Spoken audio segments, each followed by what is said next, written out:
everyone, it's Marky. Let's talk about the Conair INFINITIPRO curling iron. I just recently got this and I am absolutely obsessed with it. This is what it looks like. If you can see up close, it is a 1.75 inch diameter, so it's really large barrel.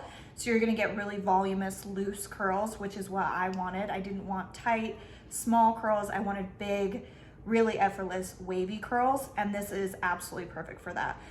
The barrel itself is ceramic, so the heat is going to be really consistent throughout, and then it also keeps your hair a lot more smooth. It doesn't damage it as much. It doesn't get the frizziness because of the ceramic coating.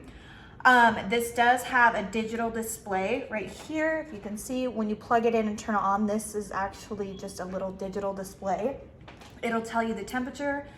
It goes up to, it has 5 settings and it goes up to 400 degrees. So it's great for, you know, if it takes a lot of heat for your hair to get curled, or if you just want to keep it really low so you're not damaging your hair, it's great for that. This is best for fine to medium hair. I think thick hair, it might not curl as well just because it is such a big barrel, so you might not get as much definition as you would want otherwise. But I use this every day since I've got it. My hair has looked great, it's looked shiny, it's looked healthy, and I just have absolutely loved it. So if you are in the market for something that maybe you just want some big, loose, easy, roll out of bed looking curls, like woke up like this kind of look, I would highly recommend this, and I hope this was helpful. Thank you.